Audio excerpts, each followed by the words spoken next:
Mastering Education podcast. Today, we will be talking about social constructivism. And I'm going to let Kate take the reins on this one. Kate, what can you tell us about social constructivism? And why is it so hard to say? Thank you for asking.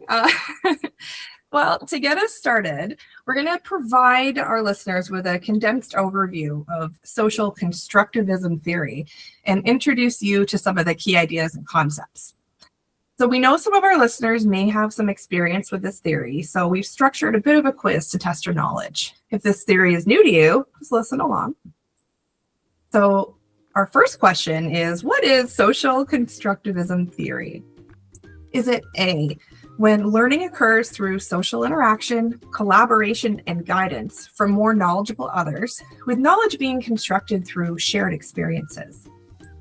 B, when learning is the result of forming associations between stimuli and responses, with behavior shaped through reinforcement and punishment?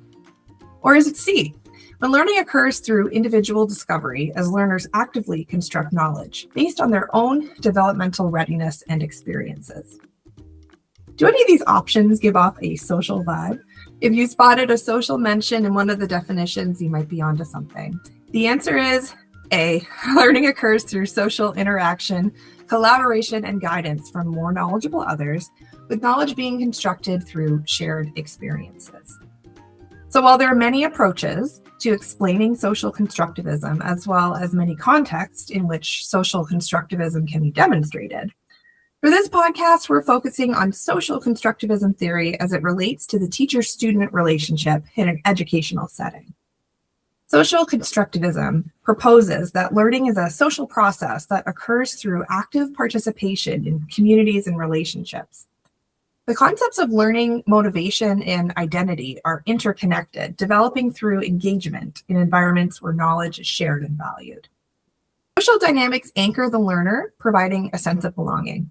So who started this theory? Let's find out in our second question. Question 2. Who is the primary theorist associated with social constructivism? Is it A, Jean Piaget, B, B.F. Skinner, or C, Lev Vygotsky? Let me ask you a question. Did you guess the right answer?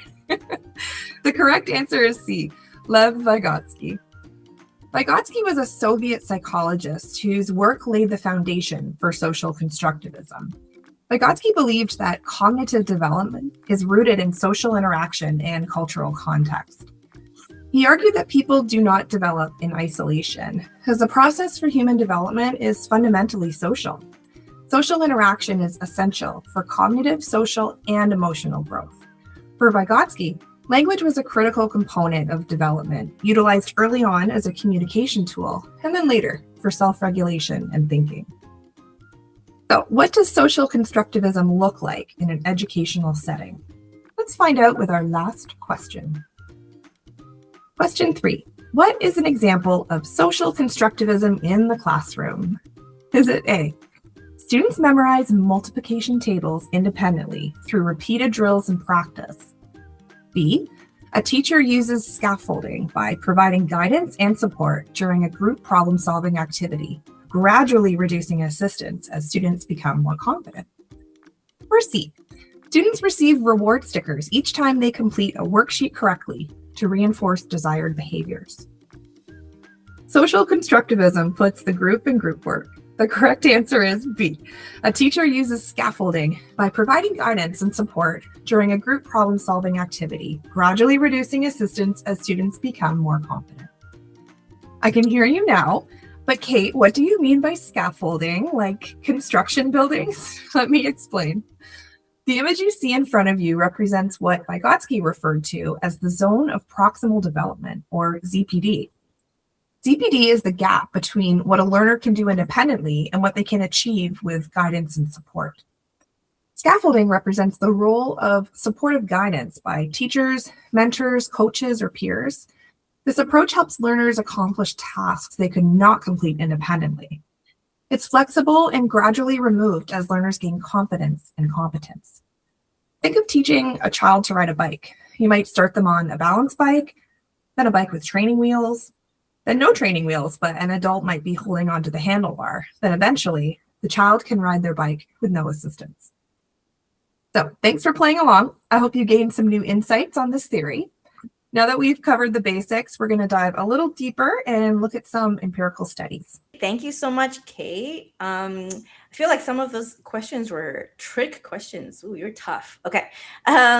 So if you're anything like me, then I think it's really hard abstract when we just talk about theory. So let's put theory into practice. Let's look at some really interesting empirical studies. So for example, there's one study done in Kemal Kaya Primary School in Istanbul, Turkey, where 37 fifth grade learners were put in the research, and they used a phenomenological, oh my goodness, it's a mouthful, phenomenological approach, which is basically a qualitative method that kind of studies how focus on how people experience things and make meaning out of certain events or phenomenons, hence the name. So in this research, in this study, it consists of 4 dimensions. It's called the social constructivist learning environment. And it consists of 4 dimensions surrounded by a continuous element of coaching by the teacher, by the educator, right? And it goes from number 1, it kind of goes in a cycle. So number 1, it starts with learner analysis, where they explore individual learner needs and their styles. And then it goes to number 2, determine context. So they set learning objectives based on the student needs. And then it goes to number 3, construct meaning, where you organize collaborative groups, they develop and explore cases, activate learning, and they use information materials, and then they do reflections. And then they go to number 4, the last one is evaluation. So they use assessments such as rubrics or self-assessment, and then they discuss the results with the students. And what worked so well with this research study was that the multimedia teaching aids that were involved. So the educator used 3-dimensional models, PowerPoint presentations, and they were very, very effective in helping students to construct meaning or to visualize concepts that may be kind of hard to understand, maybe a bit too complex. So they worked really well. And also what worked really well was collaborative work. So the group work that they had, it was a major strength. Students really responded well, and there was a lot of peer teaching and peer learning, and it just made the learning more enjoyable. Now, with any success, there are also challenges. And something that was very challenging is group work. As I think most teachers will know, if you put students in a group and people don't understand what their responsibility is, or they don't follow rules, then it could be very disruptive. So there's noise, there's confusion, and students are just maybe going on tangents and they're not doing what they're supposed to do. So we all know that can be a challenge, group work, right? Dynamics. And also, this type of planning for a teacher is very, very resource heavy. They have to prep. They have to spend a lot of time prepping. So this is something that educators must be aware of as they go into this kind of lesson planning. Okay, so this was one very, very interesting study, and another one that was really, really, I thought was really cool because it touches kind of on another aspect of social constructivism. Is this was done in a large urban university in Midwest U.S. and basically it was investigating a teaching practice of a university professor. Her name is Sheila, in a problem-solving course for future elementary teachers. And there was one story that she shared in this article that was really cool. She said that while she was visiting a middle school mathematics classroom, so they're talking about math, the teacher asked a true or false question. And the teacher said, all triangles have 3 sides. And then one student raised her hand and she said, false. And then Sheila kind of interjected, kind of not doubting, but just questioning, say, how do you see it? How do you see the sides? Can you draw it so we see what you see? So the student drew, and you will see drew this, okay? Apparently, it's called a tetrahedron. I did not know this, but anyway, I think students will probably knows it better than I do. So she drew that. And then the teacher's response was, no, that's not a triangle. So the answer, it's not flat. It's not a triangle. It's not flat. So the answer is true. And then Sheila kind of thought about it. totally stopped the conversation, right? The student was like, oh, okay, totally stopped the conversation. And this is a direct quote from the article. Sheila said, I thought about how a rich opportunity to explore three-dimensional space or talk about geometric language, size versus faces. It was a missed opportunity. It was dismissed by the teacher.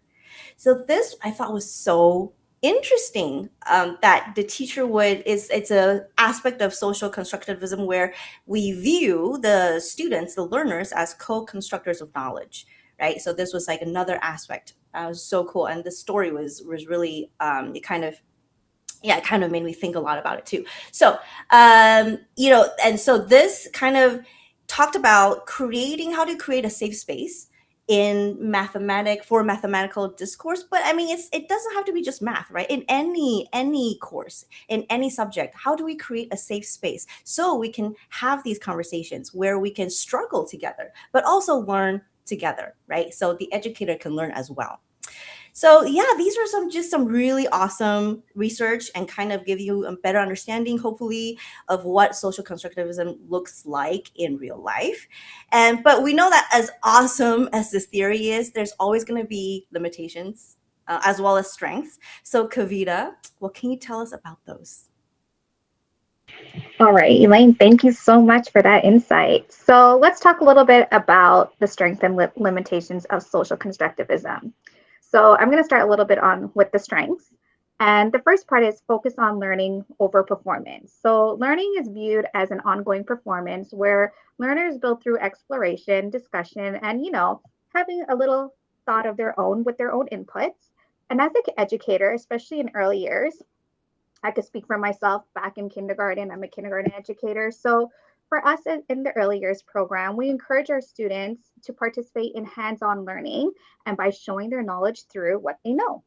Another strength that I would like to talk about is promote active mean making in social constructivism. So that's where students participate in their own learning. And an example to this, going right back to kindergarten, is where students are part of creating learning provocations. So what is provocations? Provocations are done in the classroom, are based upon the interests of students. This can be explored more in the 2016 kindergarten program documentation. Another example is through inquiry. Now, inquiry is huge in kindergarten. And just like myself, again, we do a lot of inquiry in the class. So a fun fact, want to give an example, is that one of my favorite inquiry I did this year was with my students about space. And we all know about the Artemis 2 voyage. That was huge. We recreated that in the classroom. So we had a space station, we had headset, keyboards. Our students were counting down for a blast off. So this is an example of what inquiry is done in a real life setting in the classrooms. Another strength is social scaffolding. So in social constructivism, learning is done through social interaction. Now, when it comes to scaffolding, educators need to support our learning in tasks that they cannot complete independently. So some examples of this is through collaborative work, such as group tasks where communication is done. Another strength is student autonomy. So this is when the social constructivism students are encouraged to take their own ownership, their own learning through asking questions, making their own choice. Again, this is part of my kindy land where we go fall back onto. So even when we put out centers, our students are encouraged to find their own centers. They're encouraged to make their own choices. And with this, it promotes students to become their own learners where they're building their own skills. Our second to last strength is transform roles of educators. So when social constructivism theory, through this strength, educators are encouraged to provide open-ended questions. So an example of an open-ended question is a question that could be followed up with another question. So this provides different learning and it promotes, again, our inquiry in the classroom. All of this can be done in early years. So you see this in the early year settings. Now, the limitations. So one of our limitations is the lack of unidentified theory. Such a tongue twister. There are many theories that have been done in social constructivism. If educators do not constantly implement these elements in social constructivism in the classroom, students will not be able to practice and approach effectively. Epistemologically tensioned, social constructivism knowledge is constructed through social and culturally. But other theories argue that if all learners is done socially, students would not be able to understand about the basic facts and what is fact and what is not fact. Another limitation is group dynamics. So collaboration through group dynamics is huge when it comes to social constructivism. Many would argue that this isn't the case. An example to this is students who are shy may not participate fully, and we see this in our classrooms. We have some students who are very social and outgoing, and then you have some students who are a little bit reserved. It is not done to structure in an inclusive group of learners. And our final limitation is developmental level. So all students come with their own knowledge and their own strength, and we see this in our classrooms, in our work environments. Students don't show the same cognitive, social, and emotional skills. Educators, when creating a social constructivism classroom, needs to remember that the developmental difference in all of our learners provide appropriate scaffolding and a learning environment where all students are valued and can be seen in the classroom. An example of this is having our students be part of our planning. So I'm just going to wrap up a little bit and talk a little bit about real world application, because we threw all these fun information, went right into there. But what does this really look like in the real world? So we kind of like put together a little example of characterizing it in collaboration, dialogue, problem solving, and learning through meaningful experiences. So with collaboration, we could see this in our real world settings with small groups. For example, in math, students show hands-on learning with manipulatives to solve problems, explain their learning. Some activities could be done on the learning mat, building a tower, Legos. Another real world exploration is through dialogue. So an example would be culturally responsive teaching, where students share their cultural traditions to the class, as well as comparing different cultures. This can be seen in we could be doing circles, in our circles, Star of the Day, social study classes for our older students. Another example is problem solving. So going back to inquiry based, which is a great example. So I did give you a little background of what we do in kindergarten for inquiry. But with inquiry, students are engaged in open-ended questions, hands-on learning, investigation, experiments. And this could also be done by peer-to-peer learning, by students helping each other, students solve a problem, which could strengthen both students of their learning. And finally, learning through meaningful experiences. So this can be seen through hands-on learning, like science experiments, real-life environments, such as visiting the farm, building structures with blocks, the importance of recycling, looking at environmental issues for our older students. It's important that as educators, we connect to prior knowledge, to new learning, to participate in workshops. So as educators, we also need to understand how we could incorporate this in real world if we are looking at social constructivist theory. And through this, with all of our knowledge, we could enhance it and put it into play in our classrooms or any of our learning environment with our students. So I'm going to shoot it back to Elaine to wrap up this amazing podcast. Thank you so much, Kavita, for the personal experience. I love when people can share something from their daily life, right? That kind of connects with the theory. So I'm going to throw this back to the listeners a little bit and do a little reflection. For educators out there, how could or how do you use principles of social constructivism in your own classroom? And what are some challenges in your educational practice?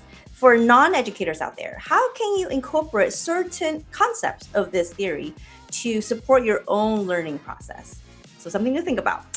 Thank you so much for dropping by and listening. I hope this has been as informative and insightful for you as it has for us. We will see you next time. Bye.